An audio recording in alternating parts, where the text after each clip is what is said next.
That's abrupt. That was very abrupt. She's I like, did not bam. expect. Yeah, it's like out, done. Apparently I need to add like fade out at the end there to make it less abrupt. What's up, y'all? Oh man, I know. looking at all this chat. And of course, the 60-second hum is, chat is 12 seconds behind. Yeah. Oh well, so's the other. They're both going to be probably about the same Yeah, amount behind. Is totally eventually. fine. Uh, man, why is this? Is this position weird? There we go. That's better. Yeah. So Oh man, it's been how's a it going? week. Good. Good. How about you? Oh, can't complain. I just changed the title of my show to "This is not a Star Wars live stream" I because I saw almost put somewhere else I that I almost put was May like, the Fourth in it. I almost did. Um, "Justice." he's not wrong. He's We're not gonna. wrong. I'm gonna set that one back to live April 4th or something. Which one back to live? The your Yeah, you what's still it have called? it? Is it just Welcome hidden? to our live show with you and Adam Miller. Adam Miller. Is it just hidden over on y'all's channel? Yeah, I just said it's unlisted. Okay. Yeah, that so for those of you that don't know, last recording, not last one, the one before that, for the podcast, I still had all the live features put in, and when I hit record, it just started recording or live streaming the first half of that podcast. So some of you got a sneak peek preview. I didn't even see chat, so I didn't know anything was going on. And of course, I had put my phone on do not disturb, so Right, right. had no idea, had no clue. All right, let's take a look at this. Hey, Mark. Hello, floating sardines. Oh yeah, Searching for tone is here. Surfabilly guitar nine. That's a great long name.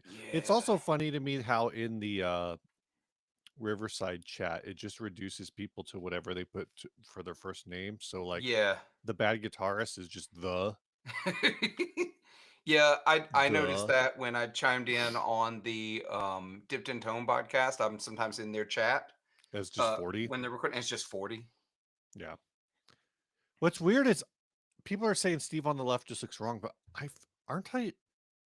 I'm always on the left. I don't know. Can Am I I can not? I change that? I don't know. Can I just did a thing. Let's see if it Am I swaps it. not normally on the left? I have no idea. I don't pay attention that closely. I don't know.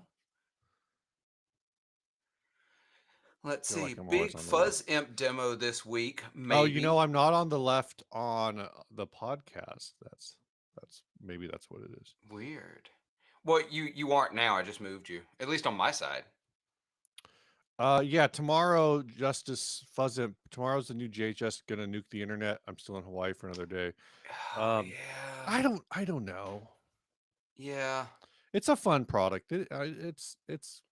It's cool, but I don't know if it's gonna blow up the internet the way the Nauticlon did. I'll Yeah, just say that. I don't I'll think leave it it at will, that. but I think they'll sell every flipping one of them. And they've got 10,000 of them. There's 10,000 of So them. he posted a video on Friday talking about it, and he's like, "Here's the deal: we made 10,000 of these." So you I, better buy one. well, he said, and if those sell out, don't worry because they've got another 5,000 that they're going to post like a day or two later. So, but he said, but if all 15,000 sell out because they bought all of this stuff pre tariff, pre extra fees, all those things, Right. he's like, I don't know what that's going to mean after the first 15,000. Gotcha. They flubbed it. What does that mean? They flubbed it. I don't Brian, know. what do you mean they flubbed it? Yeah, I'm trying to get We caught up on the Michael. I bet it's a Legends of Fizz thing. If it is a yeah. Legends of Fuzz thing, I am in. If it's a Fuzz thing, I'm so on board for it. No, it's not a fuzz thing. It's a fizz thing. It's gonna be it's like the Nauticlon, but it's gonna be the DoD. Was it the FX65? No, that's the Oh yeah Taurus. yeah yeah. What was the fuzz? Not the 52. the 66, the flashback fuzz. I think that's the one Ryan said is like the worst fuzz pedal he's ever played. Oh wow. Yeah, this is it. Parts for 15,000. They've got parts for 15,000 currently. Oh. Don't watch it on a TV if you don't want to know what it is. I'll still be there. Okay. I don't quite follow that one, but that's okay. Steve, what's been up with you? What you got going on? Not much. Not much at all. I've been real busy. I've been dealing with drama in my workplace. Oh. Because people just want to make drama for me. I'm a huge drama fan as long as I'm not involved. I'm a big drama fan as long as I'm not involved. JHS. I like watching other people's drama. The whole thing with what we've got going on is, oh, I think I understand. I think if you look at the thumbnail and you're like zoomed in on the thumbnail, maybe you can see what the name of it is on one of the parts. I think is what's searching. Oh, really? Yeah. What is it? No, we've just, we're like a lot of workplaces are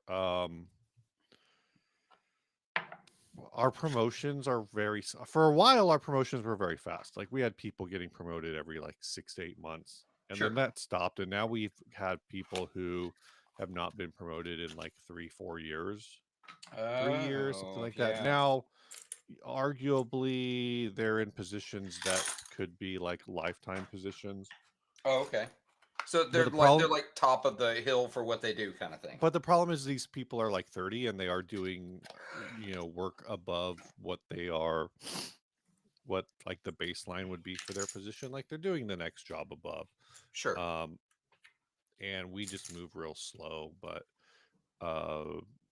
it's tough because in turn, what I've been told is the employed strategy has become minimize communication outside, and then when things fall apart be like, well, I would have taken care of that. It's like, well, yeah, but you weren't proactive in preventing it. So Yeah. Okay. anyway, Yeah. Fun also stuff. I went to a client dinner on Wednesday. We had clients in town, Okay. and one of the guys at the table, so there was like two people from the client side and 2, 3, 4, 5, I can count, guys, 7 of us from our side, so 9 total. And one of the guys from our side, who I've known for a very long time, goes like, hey man, are you still doing that guitar podcast thing or music podcast thing? And I was like, yeah. And then the guy sitting next to him was like, oh, what's that? And then my site head was like, oh, you have a podcast? Like, and so then one of the guys pulls it up on his phone because like, oh, what's the name of it? Whatever. Pulls up on his phone, hits play on whatever the most recent episode is, Oh no. and starts passing it around the table. So everybody can hear it. And then at the end of the thing, one of the guys goes, oh yeah, I'm definitely going to check this out when I get this from the client side. Yeah. I'm just like, oh man, I hope they're chill. I mean, the young guy, so probably Yeah. chill, but Yeah. it's just funny because I was just like, oh cool, like this part that like most people I work with don't necessarily know exists, Yeah. Say, or dude, it's the same for mine. or I think part of it is that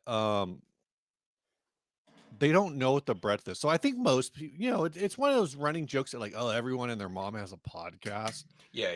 Yeah. Yeah, that's yeah, but everyone and their mom has a podcast. And maybe if you just go into your Apple podcast and you pull it up, like, and you don't look at the review count, I feel like for the length of the time the podcast has been going, we don't actually have that many reviews. Yeah. I don't Snowball, either.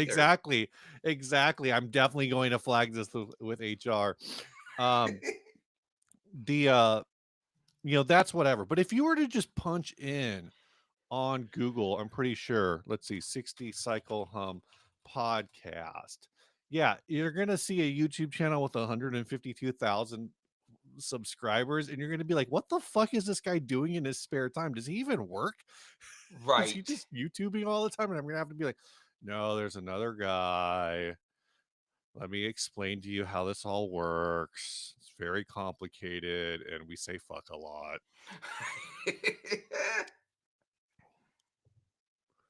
Anyway, Oh man, man, how are yeah. you doing? I'm good. I'm good. You got me looking at my own podcast reviews just to kind of.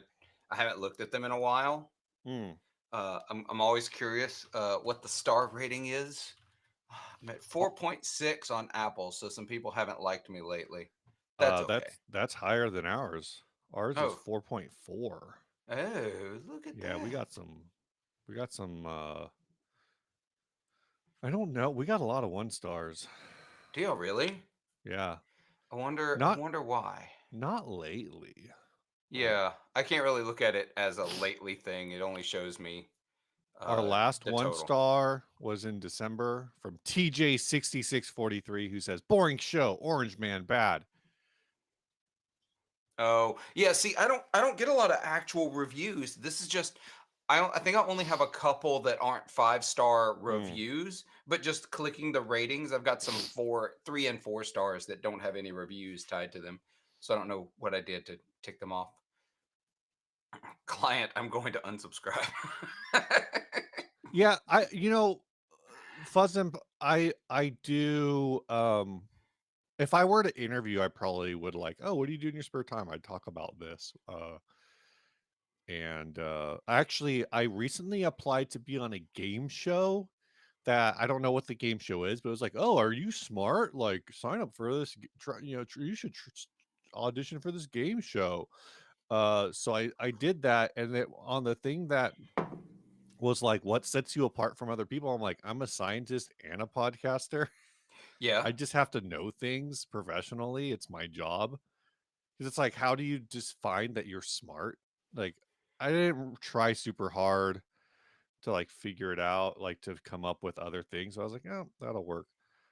Yeah, if you want to support 60 Cycle Hum, go on to Apple Podcasts and leave us a review.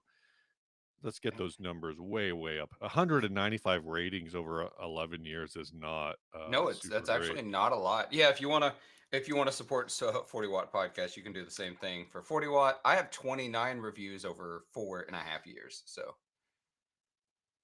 Back in 2018, somebody said that Ryan drinks too much.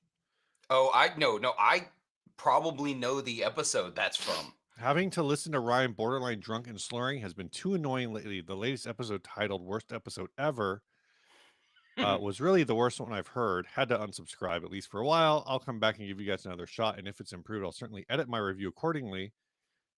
Because in the general sense, this is a good podcast with good info. But dude, maybe lay off the booze a little. Makes it really difficult to listen to. Well, joke's on y'all. Ryan got diabetes since then and can't drink as much Yeah. anymore because that's not good A for your colleague, diabetes. Snowball says a colleague nearly didn't get the job because HR Googled their name and found a picture of them balancing a beer bottle on their head. Nice. So actually that's a non-guitar related topic, but as someone who hires people Yeah. regularly, please Google search yourself and know what pops up when people search for you. Um, and do it a couple of different ways, like your name in quotation marks with the city you live in, because that's how sometimes you have to search for people. Know what comes up Yeah. and know what Yeah. your social media shows. Big time. Need to know those things. So we're Steve. gonna go back. Steve, do we want to talk about this one? Um, The yeah, SM50. so I don't actually know what's going on here. So okay, so the SM57 is the Arizona T of the Yeah, yeah, yeah, microphone yeah. I world. know like the running joke about like, the US should set its dollar valuation to the SM57 because the Yeah, value never changes. and it's Um, changed. and It's the gone price, up by oh, 10%. SM57, it was $99. It is Uh-huh. now $109. Yep. Um, And so we're saying that this is a tariff thing. That's I think the that's the assumption. I think that's the only way to look at it. Tariff and or inflation. But inflation has never touched the SM57 before. I have a scan of a musician's friend catalog that a buddy of mine did. He's just bored. It's great. Thank you, Shane. Uh, but it's got all. It's really fun to go back and look at all the prices of things in Hmm 2003, which hmm is when this musician's friend catalog is from. $99. In 2003. Yeah, Wow. yeah. So it's been over 20 years at $99, and I don't know how far back this goes. It could go back into the 90s or even 80s for as far as I Right. know. Right. Um, the SM57 has been like a stalwart at a price point, and now it's gone up for the first time since I've been paying attention. Someone should edit the Wikipedia page to include this change in pricing. I feel like that's important. Steve, you know what a podcast is. Come on, Steve. And with that accent of yours, dude, you'd be popular as hell. Uh, this is sort of a podcast, but it's a live. It's a live podcast, sort of. Except it won't go out on podcast players. It could if I downloaded it and stripped the audio. Andrew, when I Google myself, the only other Andrew LeBion, I don't know if you wanted to say your name, but that exists shows up first because he's got a ton of felonies in Maryland. Yeah, you should definitely let people be aware that that's not you. What year is this from? Check out our spring 1998 catalog. That's only Oh, one picture, you idiots. that's not going to help.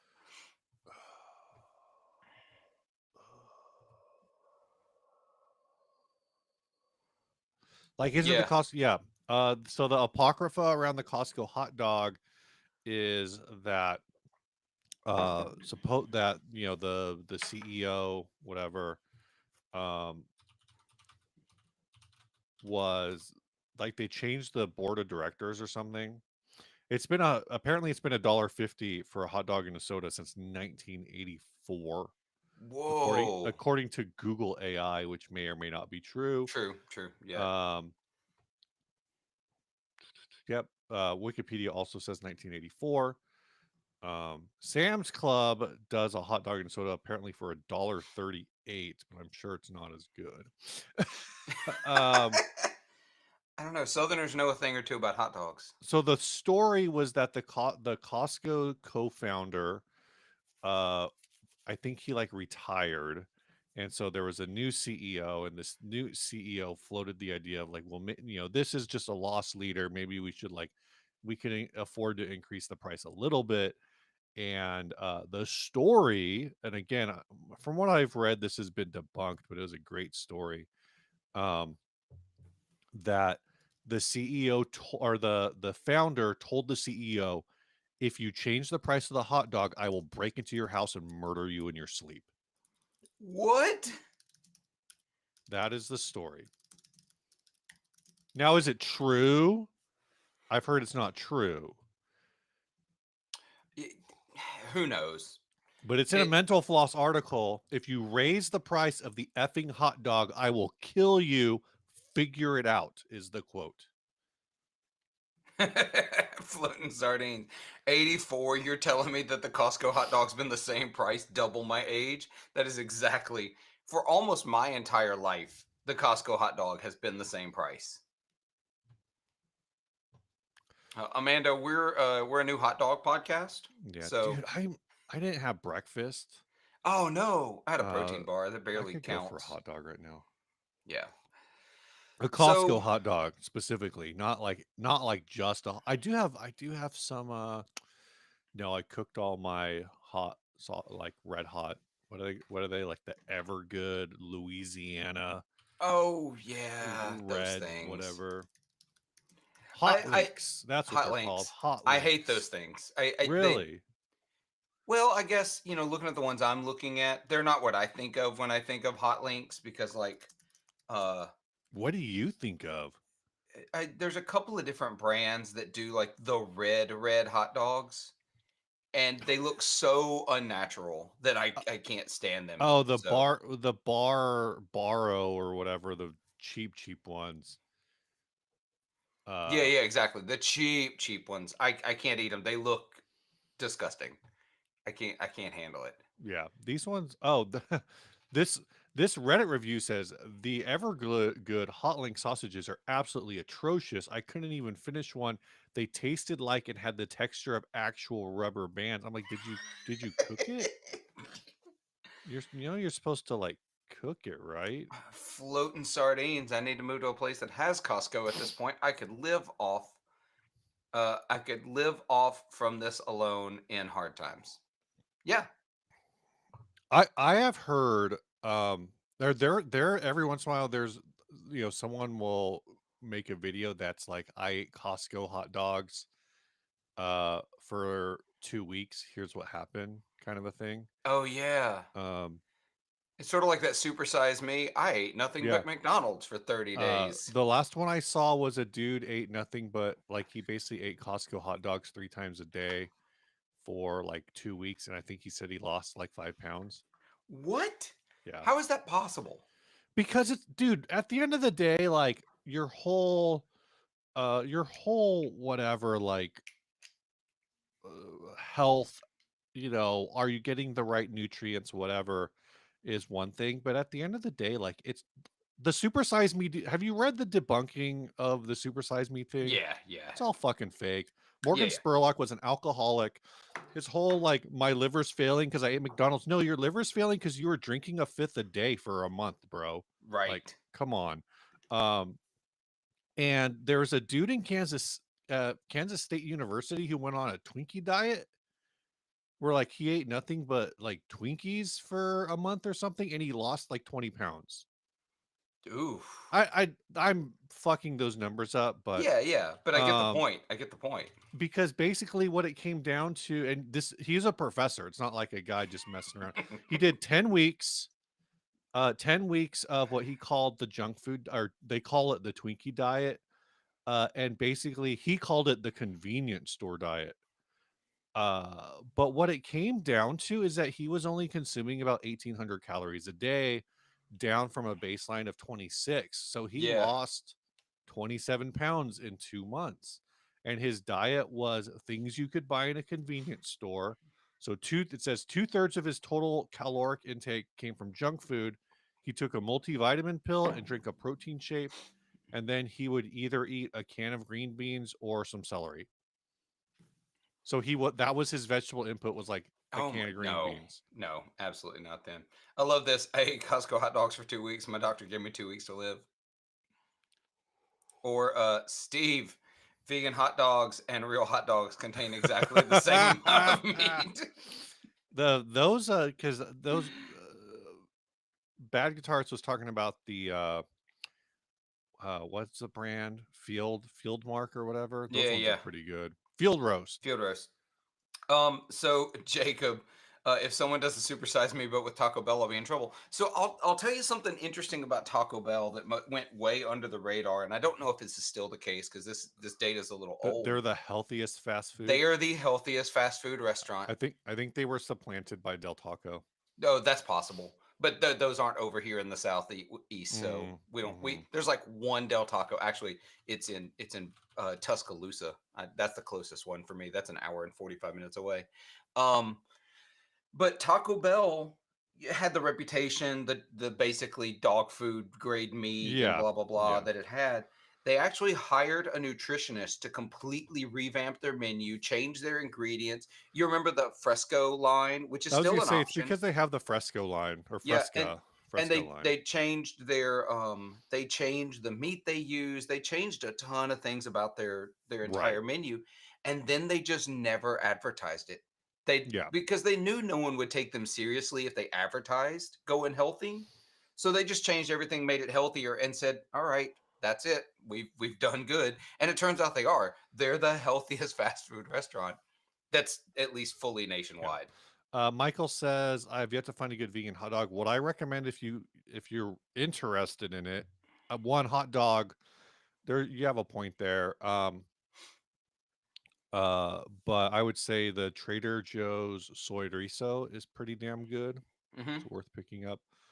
But anyway, Yeah, we let's finally go to have a gear guitar. we have a gear question. Floating sardines. Me being curious, what was it like to start guitar during your times?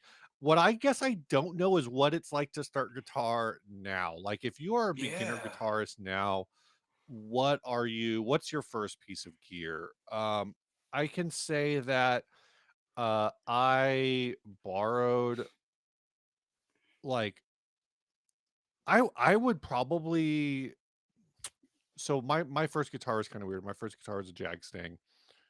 Which you still have. Sorry, my first electric guitar. My first guitar was this Harmony right here, Mm. uh, which is like barely playable. You can play Still like very for rad first everything in the guitar. first position. Um, and then I got an acoustic guitar that's lives in one of those cases back there. This case, that one right there. Um, but electric guitar wise, I mean, you didn't. I don't really feel like you had effects overload, but I didn't really think about effects starting out. I had a Crate GFX 15, Crate, a brand that doesn't exist anymore. It's been shelved by Request Tempache. what? Oh, apparently their website still exists, but I don't know why. Like, why does this website exist? If they don't, it does still exist. I I'm so confused, but it looks like what the it looks like it's when you click on it, it goes to Bed Bath and Beyond website. No, What crate-amplifiers.com. is this not a Crate website? It's not maybe that's not actually the Crate website. Yeah, I don't know. Man, Um, but anyway, they've been shelved by St. Louis Music for years. Does St. Louis Music still exist? I think they do. I think they do, but don't quote me on that because Uh, they sold off Ampeg to Yamaha. yeah, but they in 2015 they acquired EK Blessing in Hamilton. They acquired Alvarez in 2018. Do they still own Alvarez? Oh, I think they do actually. So they do have an official website, St. Louis Music, Our Brands, Yeah, Alvarez, Austin. You know, didn't we talk about this we like did. We talked about this a recently? couple I of remember live looking at streams this ago. website. But anyway, Crate's been like permanently shelved, and I think that uh those kinds of brands, I don't know what the equivalent to like a Crate piece of shit amp is anymore. Like I do. Line It's Six the Spider. Boss Katana. The Yeah, oh my god, the boss there's no the boss katana's in another fucking Yeah, planet but it's in the universe. same price point. It Yeah, serves the yeah. same role as here's your first amplifier. You may never need to outgrow it. I will say, like my Crate GFX 15, which my sister blew up, Ryan did blow up a boss katana. So Oh, that's right, he did. there is maybe something there. Yeah, so I think that's the case. I think today, like that first amp is one of like the Boss Katanas or a Line 6 Catalyst, which are way better than the first amps I had when I started playing in 1999, 26 years ago. Oh. My first guitar was a Jackson import that I bought at a pawn shop Mm-hmm. with a Floyd Rose on it. Um, my very first amplifier, which I barely count because it didn't last a month, was a Martin Stinger. Like it was Yeah. basically Crate quality, about probably below Crate. And then I got a PV Audition Chorus, which is a 2x8 amplifier with stereo chorus. So You're saying there was a Martin Stinger amp? yeah, Weird. I know they made guitars. I didn't realize there was also an amp called the Stinger. I'm yeah. seeing it. I don't know if that's actually related to Martin. May not be at all, but it said Martin on it. Oh, Um, weird. So Martin, maybe it yeah, did. Stinger, Maybe it Martin was. Guitar Company. Here's one. Um, this isn't exactly like mine. Oh, we're gonna see if I can share a screen. Um, uh, allow. Here we go. We're gonna share this. There we go. Oh, I got to get rid of the. There we go. Hide this. There you go. Does it Martin say Stinger does it say Martin on the FX3RC. back? I think so. It must. Gotcha. Let me see if there's a picture of the back. The There it Martin is, the Guitar Martin Company. Guitar Company. Yep. So, Ah. tube synth pedal. What? I'm sorry. What? Yeah. So this one's a little fancier than the one I had, but it's the same basic concept. Yeah. You Uh, get the idea. there's so much like searching for tones talking about the Digitech RP7. I think that was Digitech, right? Oh yeah. You had all of those little like Digitech made a ton of these guitar multi effects, some varying quality with the old wacky DoD switches on them. Those are the old weird DoD switches. Um, this whole thing. Um, yeah, Andrew says my first guitar amp was a shitty mixer wired into an 80s radio with a giant wood panel speaker. I definitely had a home one of those like CD cassette AM FM radios with a microphone in, Mm-hmm. and I definitely plugged a guitar into one of those at least once. My so after the Martin and after the Stinger and after the Peavey, which I still kind of consider the Peavey my first amp because it's the one that actually worked the entire time I owned it. It didn't just basically not work. Um, but after that, I bought my first vintage tube amp and I've never looked back. So I bought a 69 Fender Bandmaster Reverb. And Yeah, so I it's used that in a home built 1x15 cabinet. oh nice. Yeah. And Yeah, so, I bought a tube radio that was like kind of set up for guitar, but not really that good. mm, Uh, and you'd plug it in, and you get like output, but it was like really quiet. yeah, because it didn't have the Uh, preamp you needed. it had like 4 channels that you could plug into, and they all had different issues. I want a tube radio. I just want one that works, like just as a radio. Oh yeah. I think that would be No, rad. didn't work. It wasn't like a radio. It was because it didn't have the actual radio part. I guess it was a radio amplifier. Okay, I Um, got you. Didn't have the tuner in it. It was just the receiver, a tube receiver. yeah, yeah, Okay, that makes sense. Because if you had a tube receiver, then it was expecting to get the preamp from the radio and the preamp from the phonograph and the preamp from the tape deck and all those things. yeah. It was the equivalent to like a Bell Sound sort of a thing. Is it Bell Sound? I think is the brand I'm thinking of, Oh or yeah. Bell and Howell, Oh yeah, or that's the all these projector amps that different everybody loves. well, this one I don't think it was a projector amp, but same idea. Oh, is Yeah. this actually I refuse to believe that 99 was 26 years ago. I know. I know. That's what I tell people when they see all this gear, right? I've been flipping and buying guitar gear for 26 years. You end up with a lot of stuff. Right. Oh, and but Justice has a point. A sub $300 guitar used to basically be crap. yeah, yeah. Yeah, yeah, When I remember getting it, not I wouldn't say fights, I'm not getting in yeah. fights with anybody. But getting into it with people about um the whether or not the Squire standard line, which was like 249, whether or not those guitars were good. Yeah, yeah. Because I No, would always argue like, well, this like once you get to the stand like the affinities were just junk complete garbage. back in the day, but I And was like, oh, the standards aren't too bad. The and a standards lot are of people forget playable. there was something below affinity. What, the Bullet? The Starcaster.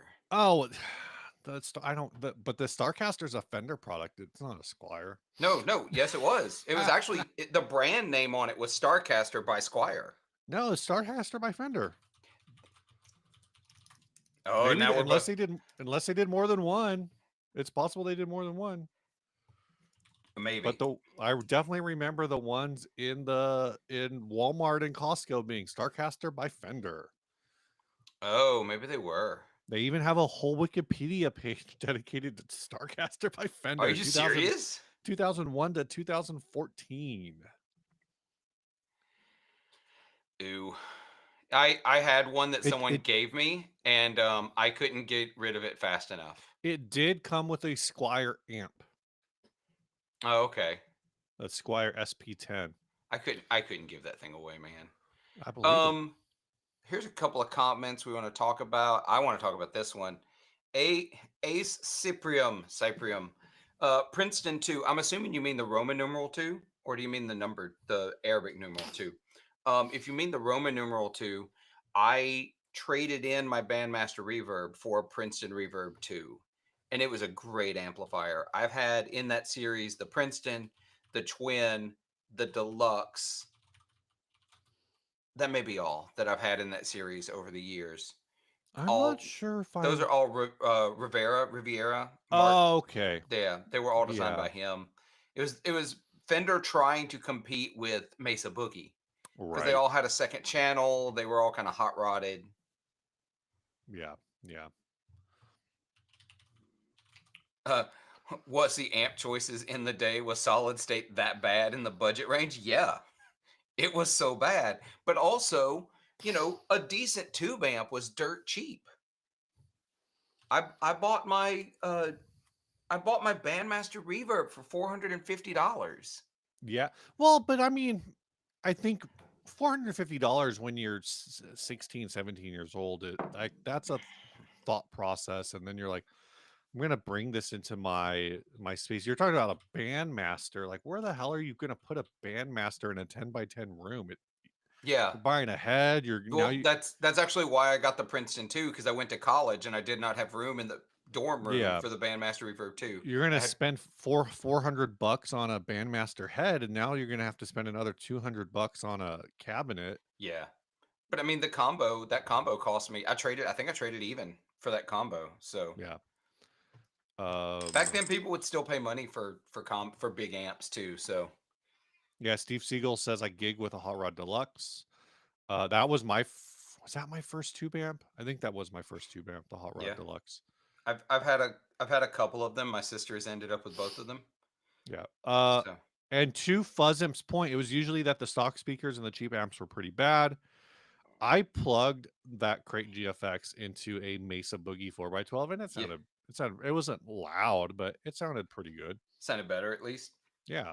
I still Um, contend that then and now the PV Bandit is underrated. oh yeah, for sure. Bad Guitarist, the Frontman 65 and 212R weren't terrible. There was an article in some magazine. I want to say Premier Guitar, but it might have not been Premier Guitar.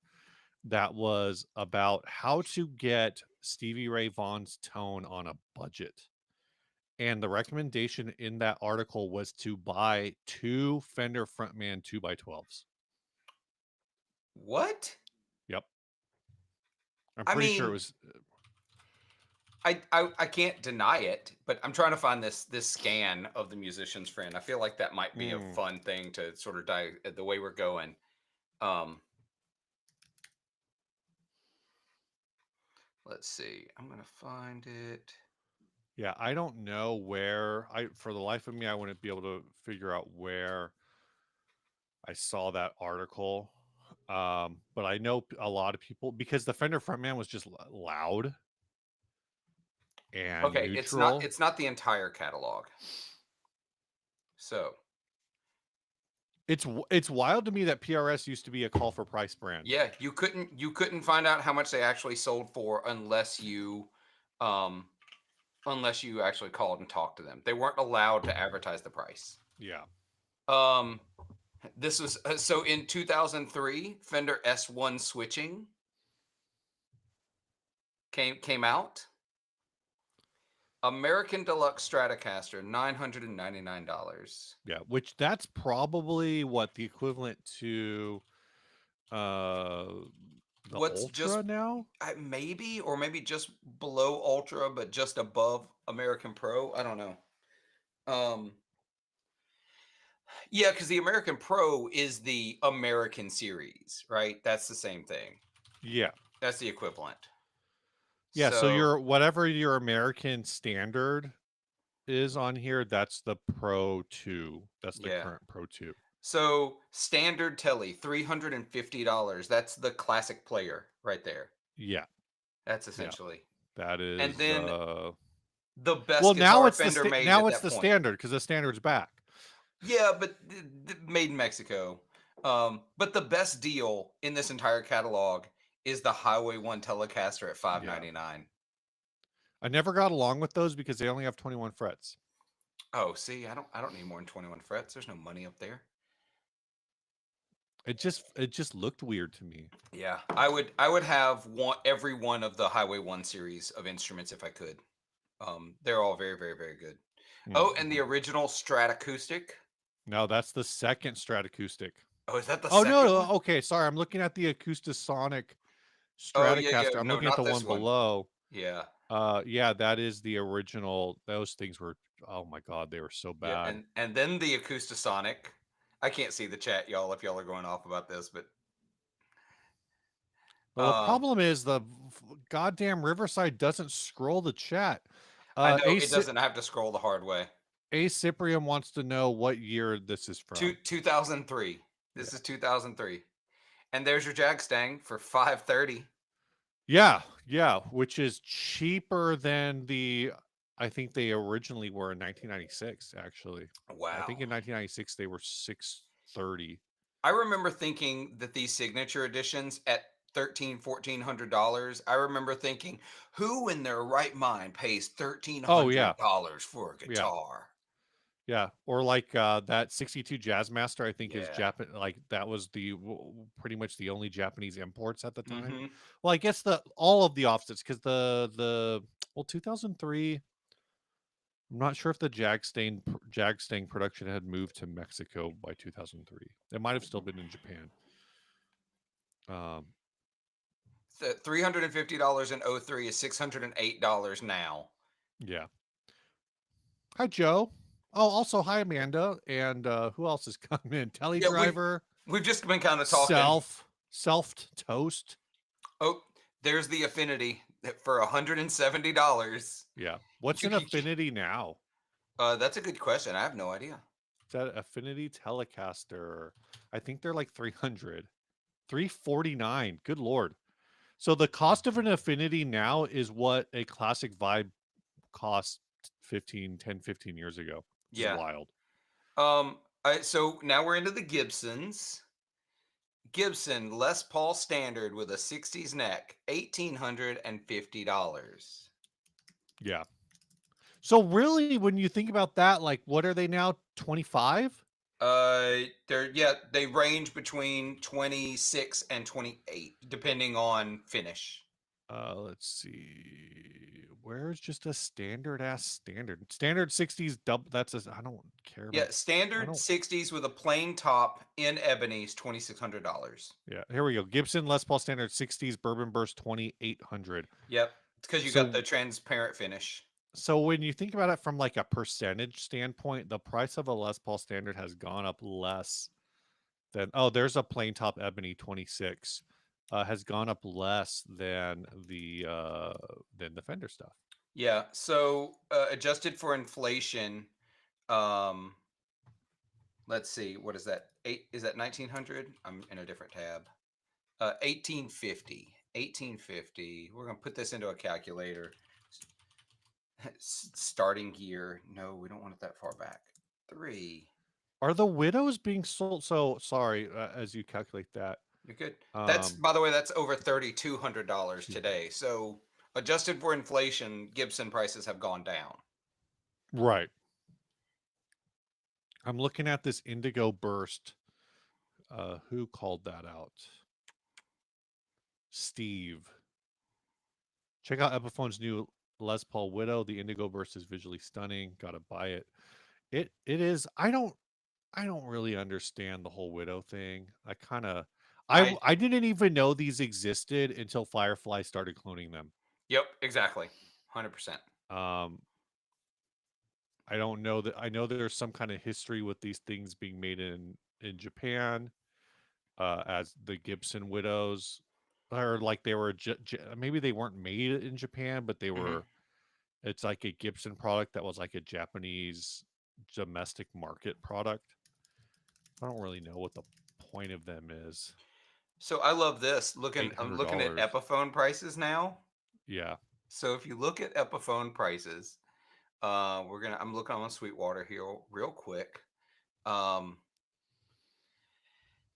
an Epiphone Les Paul Standard today goes for I um think 800. they go for 600. That's a weird. Oh, that must be like a demo. Yep, that's a demo savings. So $650. Yeah. Um, Epiphone Les Paul Classic, Les Paul Standard went for $600 in 2003. So it's $150 more today Right. with a better headstock. You got to pay that premium for the headstock. But I love this. Everybody complains about the $1,000 Epiphones. Look at this elitist Les Paul Standard. Yeah. Oh yeah, yeah. Those are killer guitars. They are really, really good They guitars. were, because those were legitimately like Gibson quality. Because Oh those God. are Japanese Epiphones. Yeah. Do you remember Oh, I these? forgot about those horrific nightmares. The and then the Wolfgang. Back when PV was still listed in major brand and major sellers. Yeah. I guess technically PV. I think PV is on Sweetwater, but Oh, hello, Hugh. what's up, yo? Uh, yeah, the PV, all of the when they started it, they use all the same names, but now they're all imported. A Cyprium, I love how you said that this someone had the foresight to scan these catalogs. No, they didn't. He scanned this earlier this year. He found it and decided to scan it. It's my buddy Shane who has Hammond Tone Works. He does like pedal kits and PC board design. He's here in Mississippi. I built one of his kits, but he decided to scan this and just to have it. Yeah. And I think it's really fascinating to go back and look at the prices from this. Oh, can you go back up to the Ibanez stuff? I'm looking for an Yeah, AF 105, which is a AF. art core, so it's going to be on the next Go to the page. next page. If it existed at this It time, may not. Got AF 75. 85s and Yeah. 75s, no 105s. Somebody on in the 60 cycle hum group was talking about the AF 105 and how they were trying to figure out why the prices have gone down on the used market. They're like, "Oh, this Oh, was new in 2005 for like they said like $900, but I could only find them for like 700." Joe, absolutely shopping with our eyes. So I used to do this thing. Um I used to do this thing where uh where I would get these catalogs and I would just go to the guitar relevant sections. Sometimes I would do it for all the sections, but mostly the guitar relevant sections, guitar, bass, amps, whatever. And I would just pick my favorite thing on every page. yeah. Every Oh, yeah. page. I did that too. So like Absolutely did that. so like this page that you have right now, absolutely would be the Deluxe EC 1000 for me. Oh, really? See, for Yeah. me on this page, if I had to pick something here, actually, Steve, I'm going to tell you something about me that you didn't know. I Are you a big George loved, Lynch fan? I loved these F-250s. Oh, I can't hang with the weird pointy. They I want to be pointy I everywhere. loved this body style for some reason, but in Those are hindsight, gross. it should have been this Kirk Hammett. It should have been the Hammett signature. I hate these the EC 1000s, EC 400s. Something about them bothers me. They're just Les Pauls, Philip. Uh, Here you go. Philip. The Axe 350. This axe is made for cutting. It features a stylized vampire body design. Come on. Speaking of vampire cutting designs, there is I don't have time to chase it down, but I saw somebody list a BC Rich in a coffin case for $100 Oh, what is this? yesterday. 1996? Whew. Let's see. I don't know how far this goes, by the way. I don't know where we stop. Oh man. Just it looks Look like at you're just gonna keep going. You're only halfway through the scroll. look at this double 612 string. Where where am I not?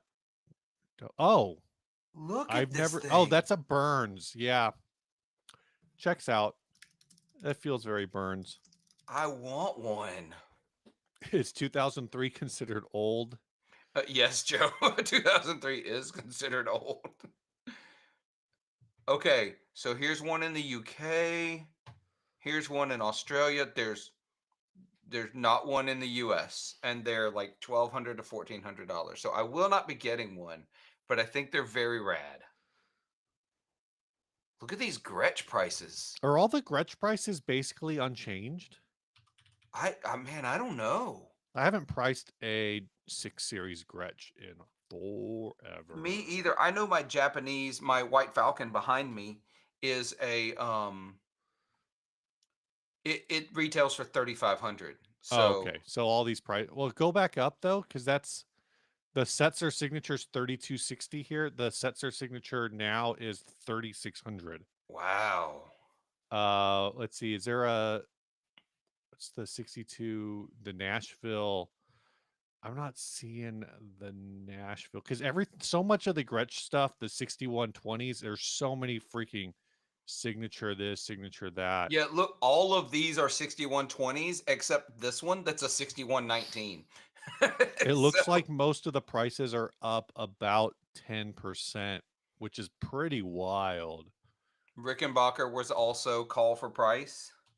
Yeah, they are still call for price. Yeah, but look at $1,500 list back then. Yeah. Which one was the 6119? That is the Tennessee Rose. Okay, so the Tennessee Rose is now 2600. Okay, so yeah, that's So that's up significantly. their prices have not changed. No, it's up, but like 21, 22 years. That's not that bad.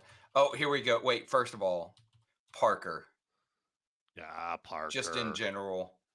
Then the early Variax Yeah. models.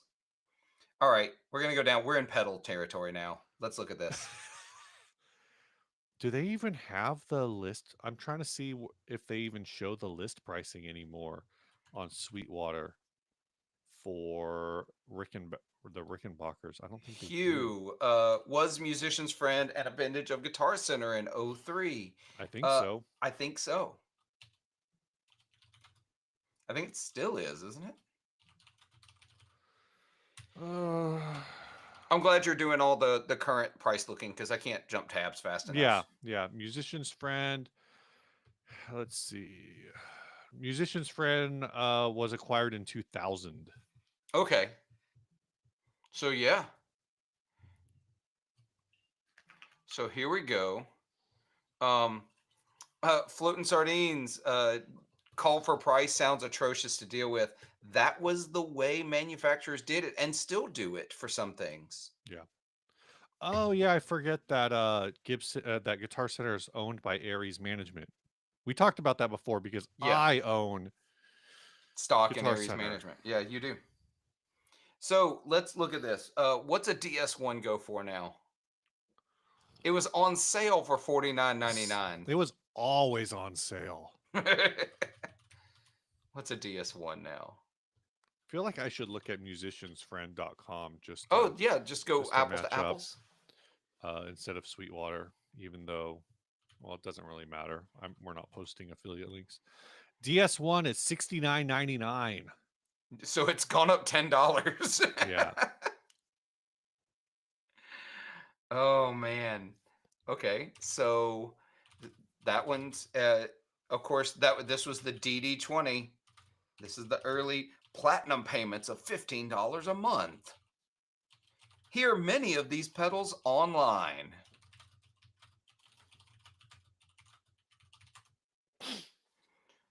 Oh man, DL4 bestseller. I this is just wild going back and looking at these because this is like core memory unlocked for me. All Oh, the the Behringer. Wasn't somebody on your show hyping up the Behringer V amp stuff? I think somebody was, but man, I forget what we talk about as soon as we hit stop. So, um, I've had people come back to me to make a comment on an episode from like 3.5 years ago. I'm like, I have no idea what we said. I don't remember this. You got to remember, you just heard it. I said it a long, long time ago, Right, many right. sleeps ago. I've been listening. I just finished up the Joe is it Halliday? Well, Yeah, yeah. the From Hello Hello Sailor. Sailor. I I have I have thoughts. I love Joe, man. um I just wish he'd fucking hire a graphic designer. Oh, I get it. I get it. Hey, we can Like recommend that. I'm like, dude, you're I want to why it's it's a vibe Yeah, that I'm just not 100%. here for. 100%. Do you remember the guitar port? Yeah. And Oh actually man. I have a UX2 in a box somewhere. Oh wow. Wow.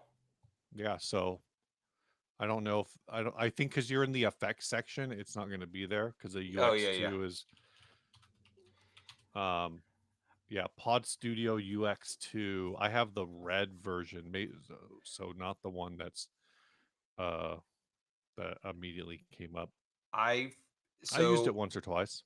the rack unit Echoplex Digital Pro Plus Oh, Valhalla weird. for loopers and delay fiends. Convenient 19-inch rack mount unit. Are rack mount units convenient? Because Uh, no, I maybe. mean, because I have this. I got this week. This is a Digitech RPM one. Um, Okay. it's a rotary that's actually meant for organ but can work for guitar. It's tube driven. This is not convenient. Well, it's because you don't have a rack. I do. I've got a couple. I just don't use them because they're not convenient. Okay. Moving on. We're gonna get Hold through on. this because Floating now I'm Sardine pissed. says Big Muff used to be $80. I mean, it's the is that the big? I assume that's the big box Yeah, was 80. big. Yeah, so now it's $101. But you can get the Nano Big Muff, which is probably gonna It's do yeah. what you want to do How much was the for black Big Muff pie 87. though? Is that still even made? It's not made, I Yeah. don't think. Oh no, oh that's used. This is a problem with Musician's Friend is it shows both the new Oh. and I mean I could probably set it to only show new. Um but yeah, they don't make the black the Big Muff pie because there's Big Muff pie and then the USA Big Muff. There is a Big Muff Pie V8 Black Russian modded for 9 volt from 2007 on Reverb in Mississippi actually for $160. And it's not that the sailor tattoo style isn't a thing, it's that they all look like they're just stickers that are printed out and slapped on a pedal. Well, that's because that kind of is how that works at this point because when sailors got tattoos, they weren't great tattoos. So my grandfather was a sailor. He didn't have great tattoos. yeah, that's fair. That's fair. Um, let's see. Let's scroll down. Let's see what else we can find that's interesting. Of course, the old home plate shaped uh visual sound pedals. The MXR M151 double shot distortion. Man, that thing was $130.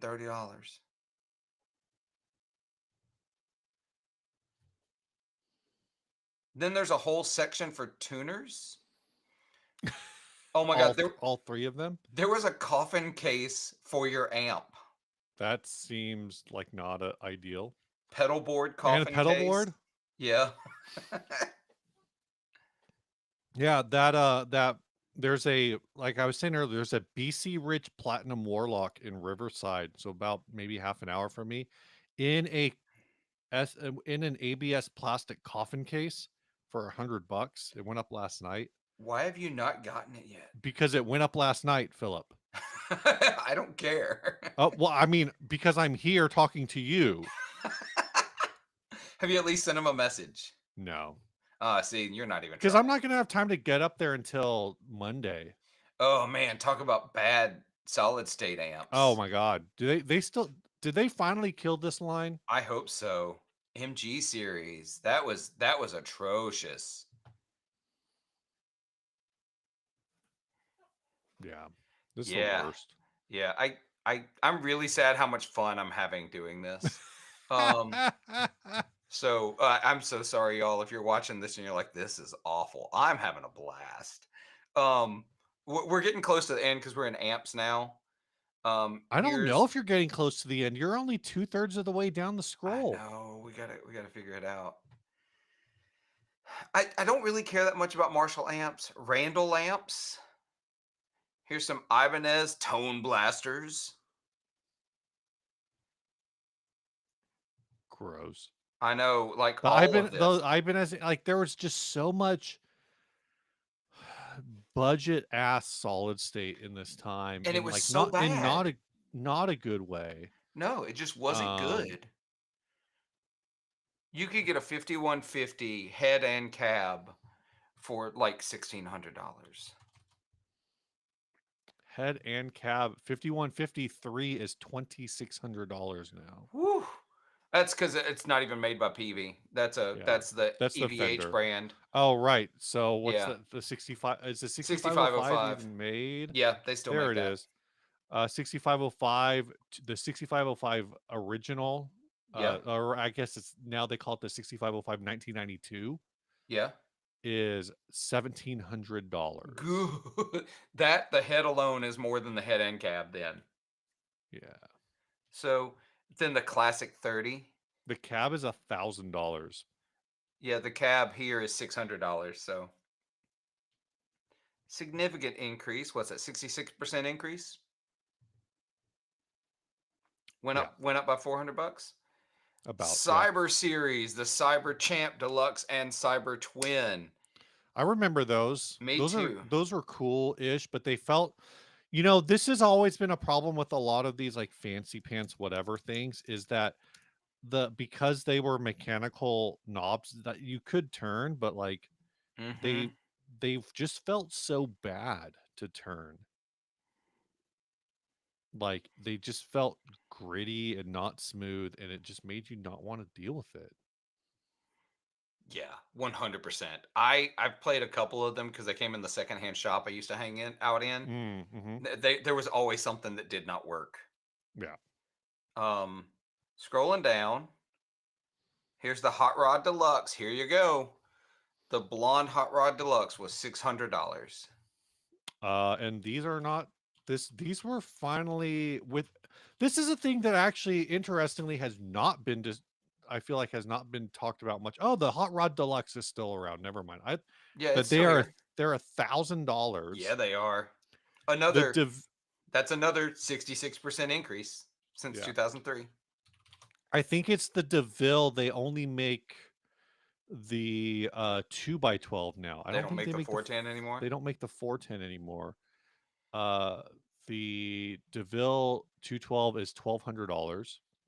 If I knew what I know now back then, I'd have been buying a Pro Junior every other month just to stockpile.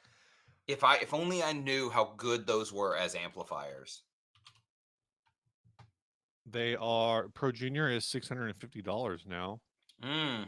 Yeah, too much money. So I had one of these blonde Blues Juniors. Gigged it a little bit. It was fine. It was okay. Then there's this twin custom with a 15-inch. yeah, do Let's they still see. make those? Or do they just bring that back every once in a while? I think they just bring it back every once in a while. Yeah, they do not have. They've got some used ones. Including there's a used one for $850. Oh my gosh. That's good. I'll take It's that. in good condition. The picture is not fantastic. Oh, I don't why is it listed in good? What's wrong with it? It looks Please fine. don't, Michael, please don't browse the cables. And yeah, Wall of Pro Juniors. So when I saw, Wall of Pro Juniors. Steve, do you remember the band Rooney? Yeah, I Yes. listened to that album like a few weeks ago. Oh, so I went and saw them live when I was in LA back in like 2004, right? Hmm. And it was when the guitarist from Rooney was dating the guitarist from the Donnas, and so she came out and played some songs with them. And they made a DVD of it, so you can see the experience I had. It's on. Oh, I have it. hooray! But the lead singer, I think it's the lead singer. I don't think it was just the guitarist. I think the lead singer played through 4 Pro Juniors. Like he had a rack case that held all 4 of them, and he played through all 4 at once. And it sounded great.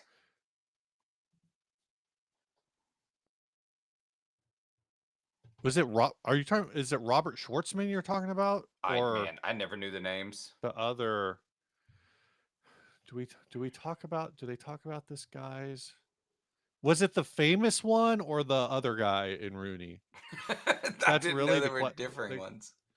well. So the front man for Rooney is a fucking Coppola. Oh, is it He's really? Nick Cage's cousin. I did not know that. He's Jason Schwartzman's brother. What? Yeah. I didn't So know any of this. yeah. So the front man for Rooney. Also, he was in the Princess Diaries. He's the love I've interest in the never seen princess it. in the first Princess. You never saw the Princess Diaries, Philip? I've We're never ending this live stream right now. You're gonna I've go never watch the Princess Diaries. never seen the Princess Diaries. Yeah, he Um, basically plays himself in that movie. Um, yeah, Ace Cyprium, that first CD that I can't remember the title of. Yes, I is think it was absolutely called. I think it was complete. just called Rooney. It might be. I have that. I have that album somewhere around here. I'm gonna find it. I'm gonna find the DVD. That's what I'm gonna watch today. Screw Princess Diaries. I don't need to watch that. He was also in the Virgin Suicides, which you should also watch if you Oh, haven't seen it. If haven't you seen haven't that seen the either. Virgin Suicides, you should watch the Virgin Suicides. It's I have. excellent. I'm just not a movie person. The I Virgin like movies. I just don't watch them. the Virgin Suicides is basically it's the bell jar adjacent. Gotcha. So, Getting and I through think this. I think the soundtrack was all done by the band Air. Really? Okay. Yeah. I'll check it out. Not to be confused with Air Supply. Not Air Supply. Air. Very different band. Yeah. Looking through here, just scanning through. Got some Behringer. You got some crate stuff. You got the pig nose. Yep. The new trainer amps when they came out. I had one of those as well at one point. Skipping through. Do you remember when Elisa's tried to do amplifiers? Oh, I forgot about those. There's a reason you forgot about it. Moving on. Rogue, which was the house brand for Musician's Friend. Rogue, which is I don't quite understand the timeline for that because Rogue also used to be Rogue by Squire at one point. Did they really? Yeah. Ah, see, it's weird. I've actually seen those guitars, or maybe it was like the effects or something, but Rogue was like a budget of a budget brand. Hands-on product review, Line 6 Spider 212. Awesome. Let's see. I'm looking back at some of the comments here, just trying to catch up. Hayden Christensen was on Virgin Killers. What? What if Air Supply had a cover band named Oxygen Tank? Oh my god. And yes, hey, it's the Line 6 Spider. Yes, it is. Spider 2. More power, more amp models, better effects, bolder looks, and more. Oh yeah, he was weird. I did not remember that. I would not have known. What is he? Who is he in this? So, Steve, now that we're here, the Spider is absolutely the analog to the Boss Katana now. Look at these prices. Yeah. No, it was. Yeah, absolutely. It just sucked. It just sucked. The Flex Tone series. These, I'll be honest, these gold tone combos looked rad from Gibson. They were not great amps. Really, you didn't like them? I always heard really good things. So I've had a couple of them, and they're just okay. Now, that's the little one. I never had the big 212 or one. It's a 10 and a 12. I never had that one. Then of course there's the Vox Valvetronics. I still kind of want the Vox like multi effect with the tube in it. Um, I can't remember what it's called. I bet they're dirt cheap now. Crate half stacks. Oh my gosh, look at these. And this is we end on crate. Is that really where this ends? You Yeah, gotta end on crate. yeah.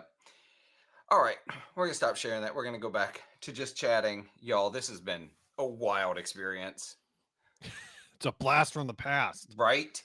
Absolutely is. Um, Progress Progress pedals. I pedals. want a 12. That was one of the gold tones, right? Yeah, one of the gold tones. I have a 1210 cabinet for my Port City amp. It's really cool. I like that a lot. Let's see. I'm gonna go over and check. All right. So questions, y'all. We still got a little while here. Weren't they just rebadged Trace Elliott guitar amps? I think you mean the Tech 21 stuff. Trace Elliott's a weird one because it was Trace Elliott, then Peavey bought Trace Elliott. No, then Gibson bought Trace Elliott, and then Gibson bought Trace Elliott, I think. But yes, the Gold Tone amps were made by Trace Elliott. I don't think I knew that. Yeah. Uh, it, Gibson has had this history of taking amplifier companies to then build other amplifiers for them. Hence, Mesa Boogie is probably who's making the Gibson amps currently. No, get Mesa Bookie's 100% making the Yeah, Gibson yeah, amps. I don't think 100%. that's. I don't even think that's That's not controversial or in question. dispute. Yeah. Yeah, I didn't realize the gold tones though. I guess, but I'm looking at the Velocette 12R, and it definitely looks almost identical to the gold tone GA15. Yeah. Um, I'm kind of wondering what's the equivalent of the RV30 RV. Now that I Trace don't know. Elliott's also a weird brand where it's like they don't know what to do with it. And Trace Elliott's like in too broad of a, like, are they trying to be really good at bass? I think all they make is bass stuff Yeah, I now. think so. Trace Elliott is one of those brands that kind of was something and then faded away. There's been a bunch of those over the years, though. Look at your Trace Elliott. Remember Bag End? Um, Yeah. b- c- Is Trace Elliott's part of PV now, right? yep, yep. Same thing Okay. with Buddha. Buddha amplifiers is PV, Right, right. and they vanished as well. Basically, what we're saying is PV kills brands. PV kills guitar amp brands. So Which they've I got, hate because I hate that that's the case. I hate that's what's going on. who all is part of PV right now? Where is there a list? Give me a list. Media Matrix, Architectural Acoustics, PVDJ, Crest, Composite, Sanctuary Series, Buddha, and Trace Elliott. The company Hmm. holds 180 patents. At one time, its product range boasted more than 2,000 designs, although PV Electronics produces a wide variety of equipment. Few designs stand out as a result of their popularity or use. Okay. PV, I always feel like PV and back in the day, PV and Carvin kind of fit in the same Yeah, space. The difference is you could find PV in stores, and you couldn't find Carvin anywhere except in the Carvin catalog. But it was this whole thing where it's like, oh, cool, you got like budget mixers and whatever, but it was also just like this annoying um branding problem. yeah. I don't know what else Both to call it both of them besides have a bad branding branding problem. problem. Both of them do. And I mean, obviously it's Kiesel now. It's Right. not Carbon. PV is still trucking somehow, still doing things. And this year was a good year for them at NAM. Kind of got people looking at them again. They just officially launched the Decade pedal. Like you Yeah. can finally buy that now. I still want the little Decade with the stand and the extra speaker because I think it looks cool. It's a lot of money to spend on something just because you think it looks cool, though. So I haven't done it. Um, yes, Fender kills acoustic guitar brands.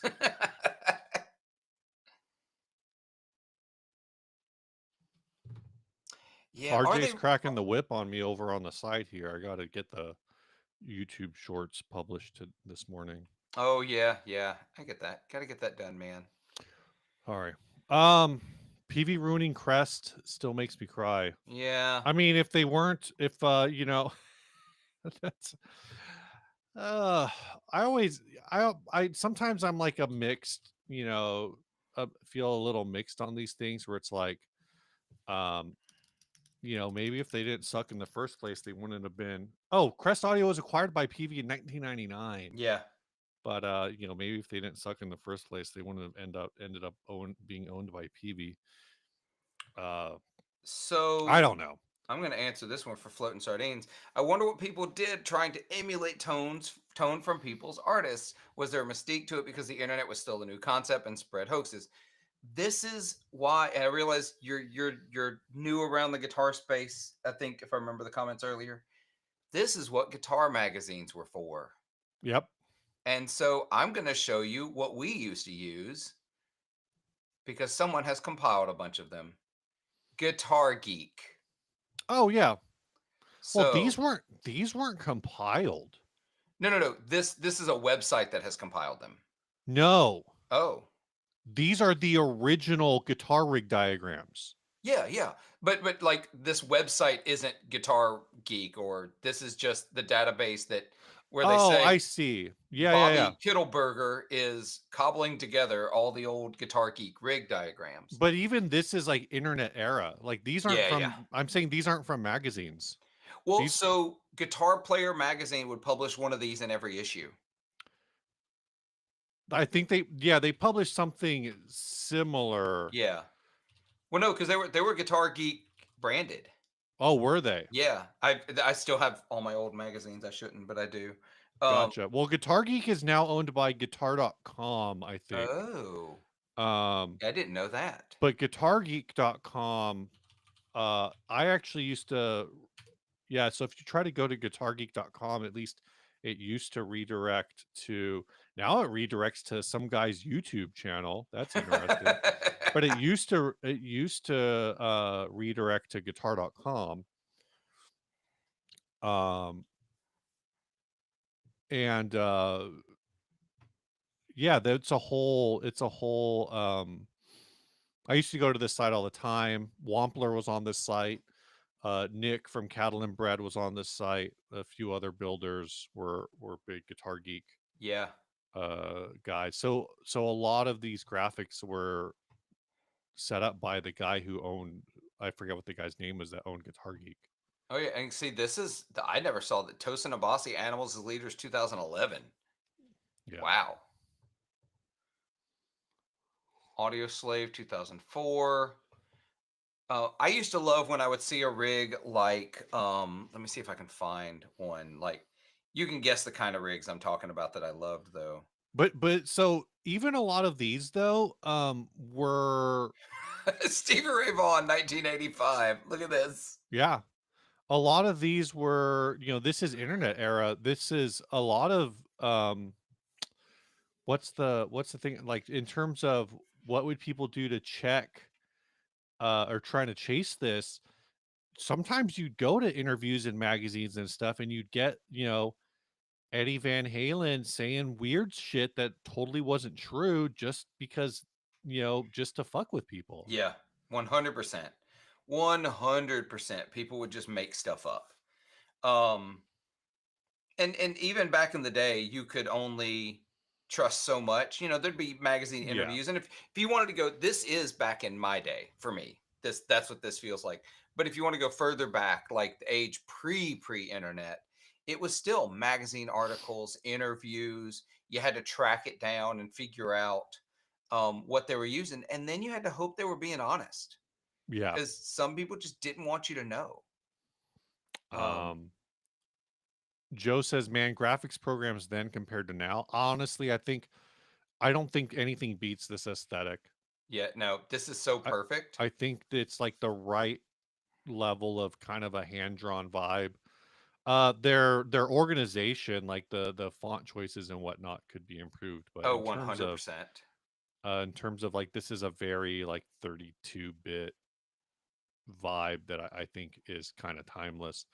Um, but I will say, going back to the idea of what would people have done to check for clones or finding cheaper alternatives in the aughts, I you know I think sometimes it's lost. Like this Guitar Geek ran from I don't remember what year it started, Me either. but I was in there like I want to say 99, 2000, 2001, somewhere in that space. Hmm. So really by this era, like the early 2000s, Harmony Central was actually by the early 2000s Harmony Central was on its way out.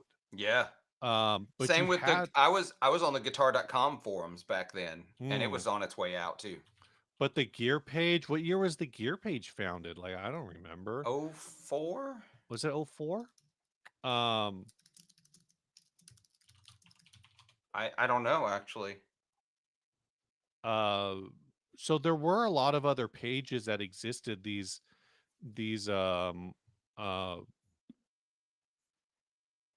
forums were pretty big and all over the place. And if you were looking for something, uh, your options were a lot slimmer. What's the question was again like what would people have done to check for clones or finding cheaper alternatives in the 2000s? Everything was just Boss. It was like you're buying Boss or EHX or MXR. Those were your kind of your three choices for professional grade effects pedals. Yeah. I did find it. It was January 2002. Is when the And gear page when the started. gear page, and it was launched as a sister site to the original PRS forum, Oh, weird. not Birds and Moons, which is a different one that started up after the people who founded the gear page also founded the PRS forum, and they Right. closed that, and Birds and Moons came out. Huh. The things you can find. I'm gonna stop sharing. I think we're done here. Um, it was weird back then trying to figure out how people did things and the sounds people made because you just didn't know. You go far enough back, you really just did not know. Yeah. Yeah. So it's frustrating. Now I think we take for granted how much access we have, how easy it is for us to like YouTube. Everybody wants to talk shit about influencers lately. That seems like a thing, or demo people, or y- Yeah. but hey, guess what? If you don't have this, you don't hear any of this unless you go to the store and hear it. You got to have this at this point. I mean, there was a day, you go further back, let's go pre-CD, pre-tape. Mhm. People Mhm. people would ship records of the sound of the effects pedals to the music stores and to some people so that you could listen to a record of what it sounded like. Yeah. Like that was the only way you'd get to hear it. I got a Hugh, child knocking on my door. oh, go for it. No, I'm not. Okay. I'm gonna try Oh. to. I'm gonna Hugh try to see apparently if has I some can. Birds and Moons memories. I knew nothing of the PRS forum or the Birds and Moons forum, probably because I've never liked PRS guitars. I think Uh, I've heard of it. I vaguely remember it existing, and that's okay, about it. gotcha. Um, Yeah, none of that's familiar to me at all. So, I was a big not Harmony Central, guitar.com forum. I was on right. the Seymour Duncan user group forum, I remember uh, that one. and I was on the Dr. Z forum. Yeah. I was mostly in a group called it was like we could just call it CGR. It was Christian Guitar Resources. Oh, But that group was pretty big. Um and actually we had some like pretty knowledgeable people in there, and because of the space, because the gear page has always been kind of full of assholes, and Harmony Central would kind of go back and forth with that. Um so but then some of these spaces were pretty were a bit more regulated in terms of that. Oh, I forgot about Tone King Forum. I never was on there, but I gotta bring this up, Michael. Um, so I did not know for the longest time. I won't turn on live, y'all. I can actually play live, but for the longest time when I started learning "Welcome to the Jungle," I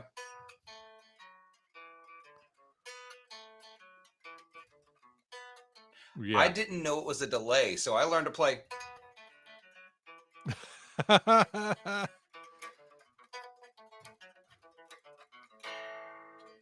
Anyway, um, should have been an E there at the end. Yeah, I definitely did that, where I just learned to play faster for certain parts because I didn't know it was a delay. Hey, if it works, it works. Let me go see what's going on with this Okay, child. sounds good. All right. All right, looking through some of these comments. Harmony Central, yeah, some of those changes ruined that forum. Absolutely did. I know that a lot of people bounced out of it. Um, let's see. I'm sorry, I'm trying to catch up on all the comments here. Um, I no one thinks about how 24 frets ruins the neck pickup placement. That's the thing I've heard. I don't know if it's true, but it is definitely a thing I've always heard. Um, and I still remember this conversation around PRS, the 22 versus 24 frets, and how that was sort of a weird because supposedly, 22 fret neck allows you to put the pickup directly under certain harmonic nodes. So you got certain frequencies more or less than other placements. It was a weird thing. Um, the forums were a wild place. I'm still really close friends with a lot of people from those forums. Um, And so, actually, old Xander from Working Class Music, he and I used to know each other on the Seymour Duncan forums. We discovered after meeting each other in person and got to talking about forums. That was how we learned everything.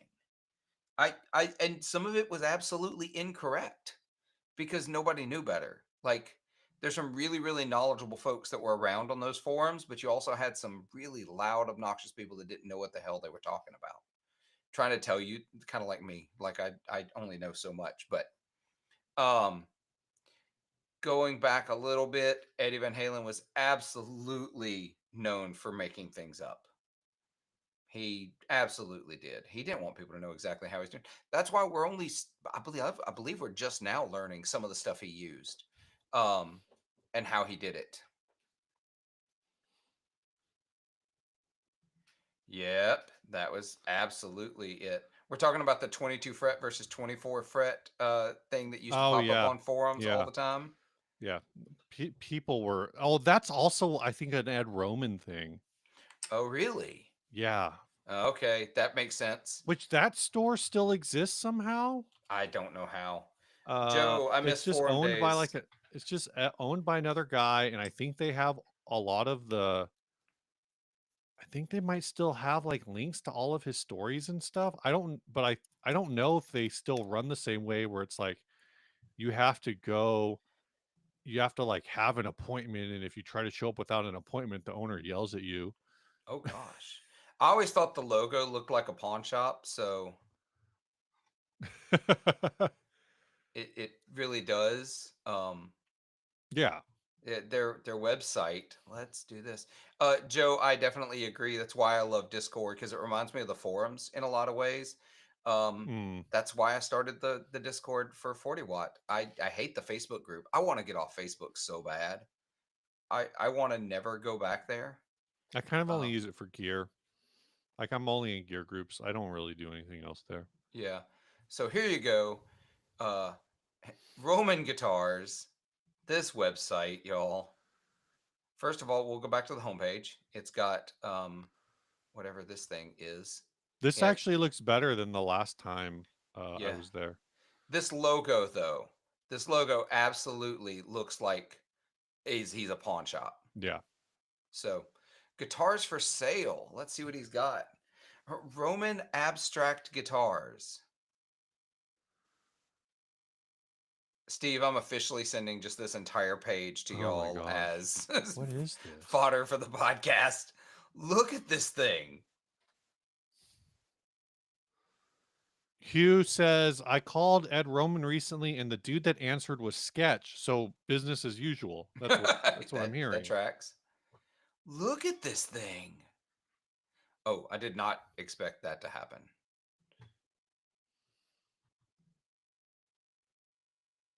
Yeah.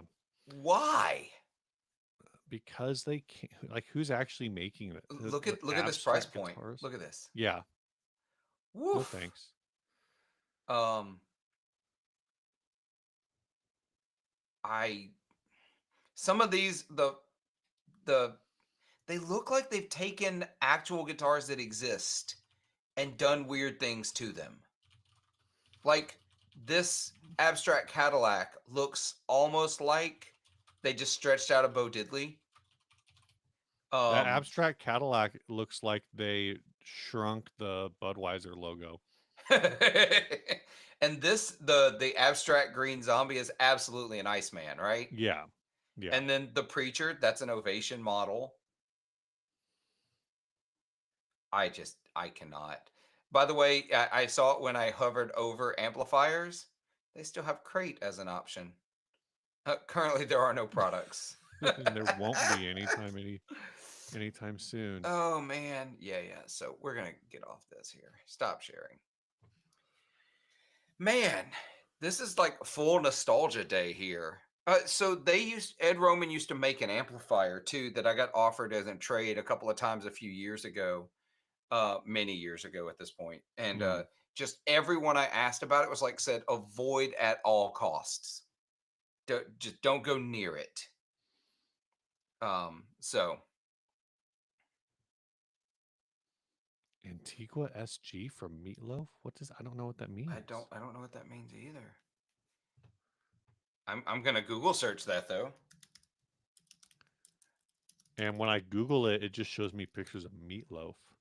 Oh, me too. No, mine actually brought up the musician. Oh, nope, there's one. A 1960s Wonder Bread Meatloaf. So no, I'm not getting the guitar. I don't know. I need more information. Oh, floating sardines, it's nearly 2 a.m. for you. Yeah, go to bed. What time zone is I it? don't know what Currently time zone is 2 in? a.m. Is right that now. like Australia? That's gotta be. Time in Sydney, Australia right now. Or is it like No, that's close. It's somewhere in Australia. Maybe in Melbourne? Nope, not in Melbourne. Brisbane. Perth. Perth. Are you just gonna name every city in Australia? Well, it's like 4 of them. It's really easily. I just got to find the time zone line. Good night, Float. Oh, Philippines. You're wrong. Oh, dang it. Well, That's what we get for being white people. We only think about places white people live. that's Sorry. true. That is true. My bad. That I got to that time zone that Perth's in at least. We were in the right part of the world, sort of. We're in the right stretch of the 1/24th sliver of the planet. Yep, correct. We narrowed it down to 4% of the planet. Man, there's a classic vibe for 325 near me. I can get you a classic vibe cheaper than that, brand new. Brand new? Brand new. But the new ones aren't good. You got to get the old ones, right? No, man. Let's talk about that. I got don't one. know. That's what people always say. I got one that I'm going to be giving away.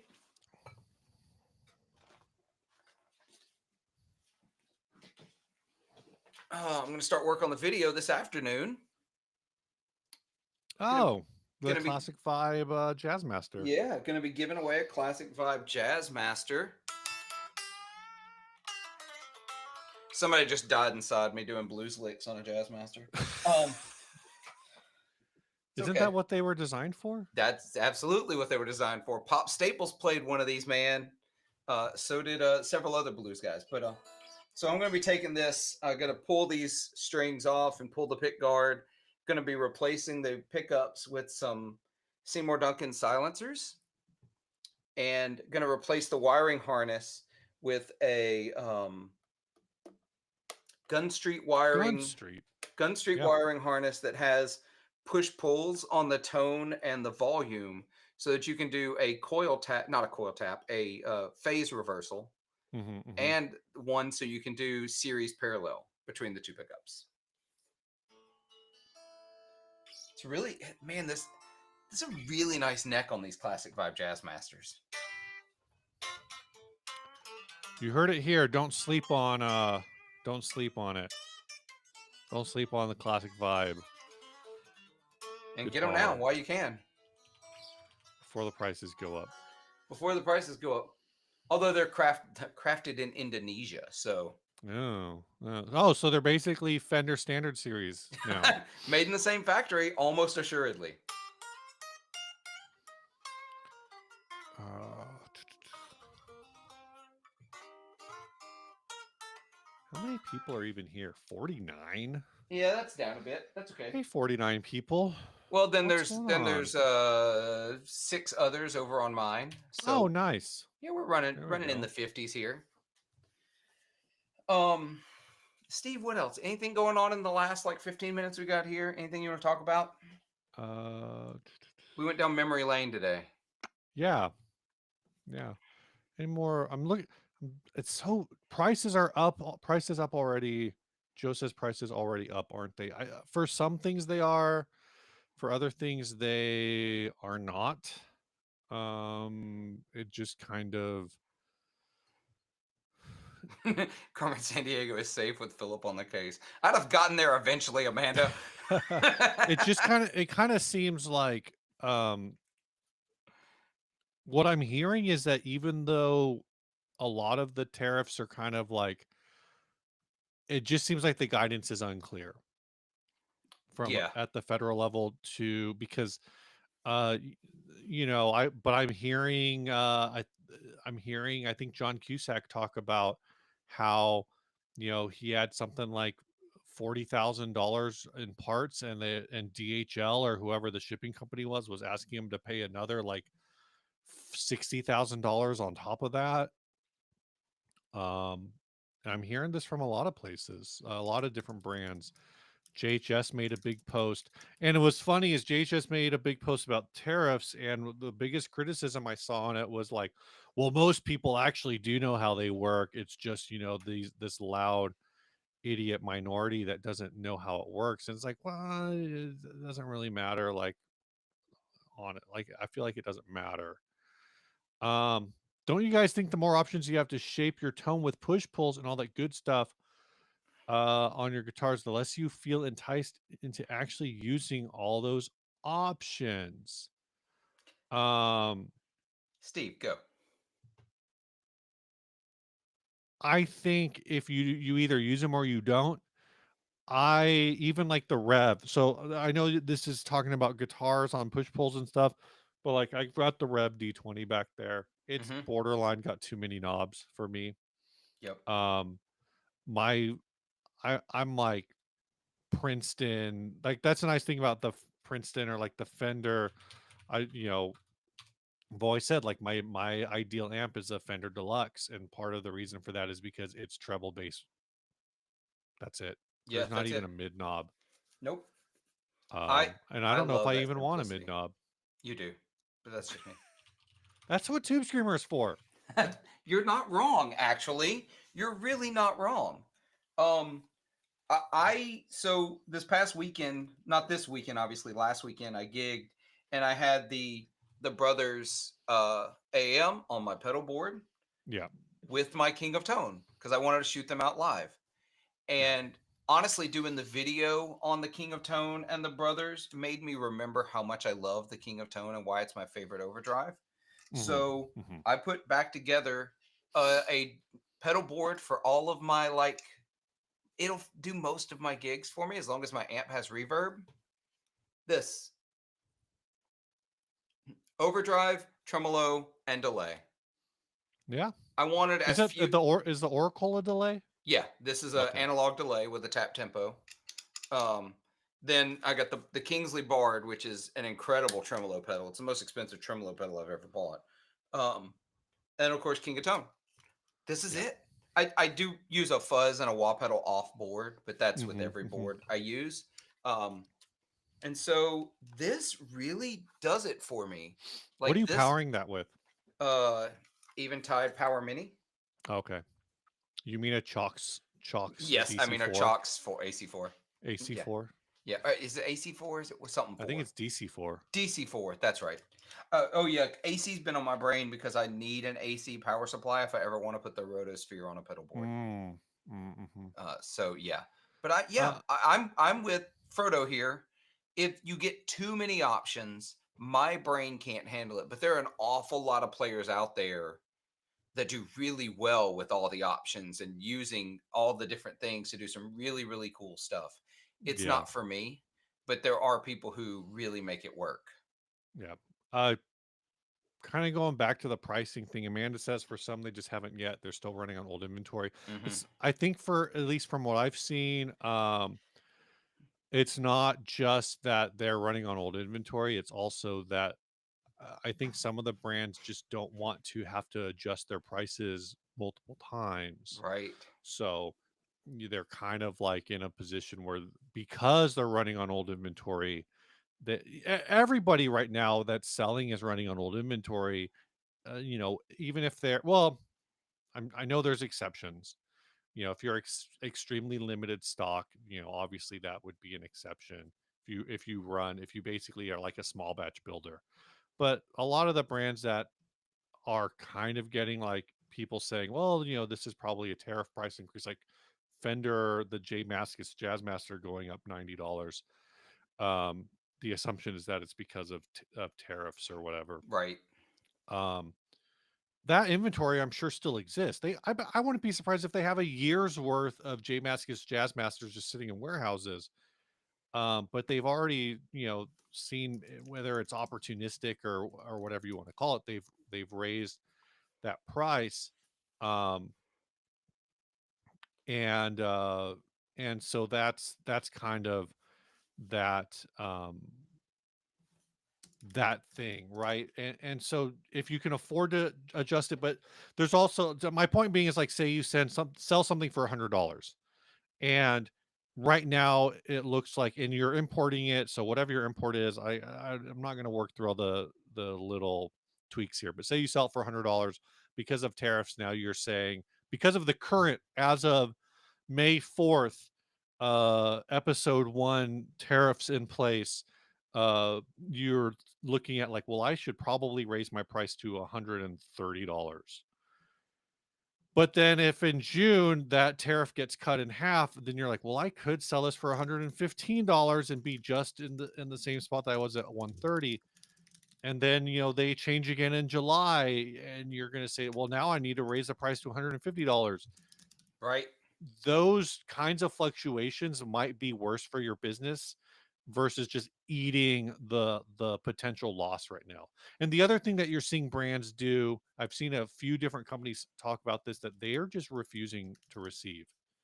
So they have shipments that are just sitting in like the DHL warehouse, or they're sitting in the port in a warehouse because they're not going to pay. They're going to wait out to whatever the maximum. I don't know how long it is. Someone who knows that inside more than I do would have to comment on that. But I know that I figured that they are just sitting on um until the last minute, and then they're going to decide whether or not they want to pay that extra 150, 170%, whatever. Yep. uh yeah, some companies will have to put up the price of old inventory to raise the money for new. Absolutely. um And Self it's buttering toast says Fender price increase was planned 6 months ago. That's 100% definitely a possibility. As far as the JHS speculation, I will not weigh in on it because I already know what the answer is. yeah. Just let's just say, oh, I should probably make a post about this. There will not be a podcast tomorrow. The podcast is getting delayed to Tuesday. Tuesday for 60 Cycle Home. Oh, por qué? because of JJ's product launch tomorrow. Oh yeah, yeah, that makes sense. Oh, Don't do anything tomorrow if you're on YouTube. what? Don't Don't do if you're anything. in the guitar YouTube. Nobody Oh watch yeah. anything tomorrow because it will get buried. Oh my gosh. The fluctuations are a form of terrorism. Terrorism. Um Uh, Rocket Music is selling a I think it's Tarific shirt right now. Excuse me. I've been seeing Haley promote it on Instagram. What does it say? That your Instagram link doesn't work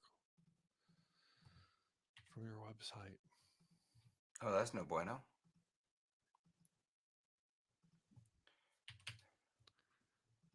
What is it? I'm trying to. How's it going? Terrific. That's what it says. Oh, gotcha. I love it. Terrific. Fender price increase before GTA 6. Man, there's a whole lot that happened before we got GTA 6. Yeah. We'll Yeah. get Winds of Winter before we get GTA 6. Is that the next Game of Thrones? Yes. Oh, we're never going to get it. Oh, I tell you what, I'm starting to fade on things to talk about. So unless anybody has any extra questions, we're probably getting close. Yeah, Mark Spurgeon, good luck tomorrow. He's having neck surgery Oh, yeah. tomorrow. So best Definitely of luck good with luck. that. Go watch the short that I just posted. It's about Reverb. Oh. Um I'm going to post a short here shortly from the podcast episode with Joe Halliday. Oh yeah. Yeah. So I need to post that. Like here's a Don't want to wait till tomorrow. Here's a Fender Stratocaster. They say it's a Squire Stratocaster Plus Deluxe in crimson red, but then the headstock says it's a standard. But it's $100. What? Yeah. Listed yesterday. Man, the prices on stuff is getting. It's pretty beat up. It's been dropped. Yeah, at least but once. For $100. Yeah. Salvage parts, Alnico pickups. Oh. That'll do. Oh. I saw it this morning. It was listed 9 hours ago. It's a DoD ICET amplifier. It's like a 2x8 thing with chorus. Yeah. For $75. ICET? It's called the ICET? Yeah, it's terrible. 2x8 chorus amp. Those. It's stereo. It's just like the PV Audition chorus that I had. Yeah. Well, all of these weird little put an effect in an amp thing. DoD did a bunch of those. Yeah, they did. Amp. There's 72 of them on Reverb right now. Not just ICETs, but variable. Like there's a grunge one for 177. The price range on the only ICETs I'm seeing are $572. What? There's a Grind It for $324. There's another Grind It for $127. What a terrible amp naming scheme. There's another Grunge for $326. Another Grunge for $377. Joe, I need you to quit shattering my hopes and dreams. He's gonna finish that book. We're gonna get Elder Scrolls 6 before we get GTA 6. That's gonna happen. Oh, we didn't talk about this at all. The screen violence is going away. Oh, the Old Blood Noise Endeavors pedal. They're discontinuing it. Does that mean that whatever agreement they had with, was it Churches? Churches? Yeah. CHVRC. Churches. I assume is that like a Instagram announcement or something? They did a video on it and put it in their Discord. Yeah, so it is going away. So if you ever wanted that pedal, which is a saturated modulated reverb, you should Hmm. probably get one while they're still available. We're sending it off to the Great Beyond at the end of the month. More details to come, but here they have two custom colorways. One is blue and white. The other one is black and white. The red and green one is still on their website for $280. Yeah, which is funny because it's available on Reverb for 305. So buy it from their website. I mean, I the 279 plus shipping could be 305. Well, then the shipping on Reverb's $8. Ah, gotcha. I think they're just making up the Uh, fees. it's a tube inspired overdrive combined with an effect, a mixed mode effect. Yeah. Single knob that can be modulation, delay, reverb, or a mix of all. Interesting. Oh, and it is free shipping on the Old Blood Oh, okay, website. cool. So, yeah, definitely buy it there. Could be a part sourcing issue. That would make sense. Yeah, I'm that not makes in the more Discord. sense. I can't. I was in enough Discords that I turned notifications off for all of Discord, and basically what that really did was it killed my usage of Discord. Yeah, and see, I have most Discords muted except for the 40 watt one. Hmm. See, I just And didn't want to. I even only having one with notifications on would was too much. still Yeah, it's a hitting lot. me with a ton of notifications. Yeah. Because if I'm in Discord a lot because I just prefer it to every other social media right, and chat platform.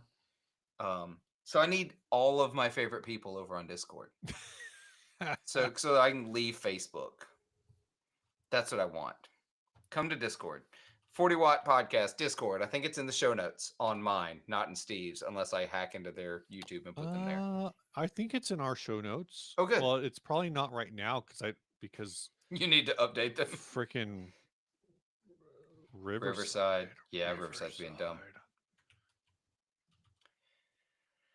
Awesome. Well, it is 1 o'clock. It is I 1 am o'clock. hungry for lunch. You should Steve go eat has some not had lunch. breakfast. That's true. And so we're going to get out of here. We sure appreciate all of y'all hanging out. We know we've missed a week and it's been a little weird, but we'll be back in a few weeks. For those of you interested, I think I'm going to start streaming every Sunday about this time, not doing 2 hours. No, screw that. By myself, 2 hours, not happening. But I'm going to start live streaming on topic based things, maybe demo some pedals, Cool. and do stuff like that. Just like pick a topic every week, live stream for 30 to 60 minutes, and just hang out and chat, just to add a little Yeah. content and some other stuff and talk about some stuff. Like right now, I've got UA sent me out the Dream 65 and the Enigmatic to Oh, okay. check out Those are because cool. I did not have a very good. Which Huh? one's the enigmatic? That's the Dumble one. Oh, okay. I got to meeting. I met with someone from UA at NAM, and we got to talk. And I told him I didn't have a very good experience with the Dream 65. Mm. So Ace Cyprium, I am Central. Steve is not. Steve is over in California. Yep. I am in Mississippi. So I'm trying to think what else is going on. Like I said, I know Ryan has the JHS is doing the JHS thing tomorrow, so podcast is pushing out to yeah, Tuesday, which still probably means hopefully I don't know if he's gonna post it to today because the Patreons. So basically, the Patreons get the audio version of the podcast as soon as I have time to process it after Ryan uploads it. So there's yeah, kind of a,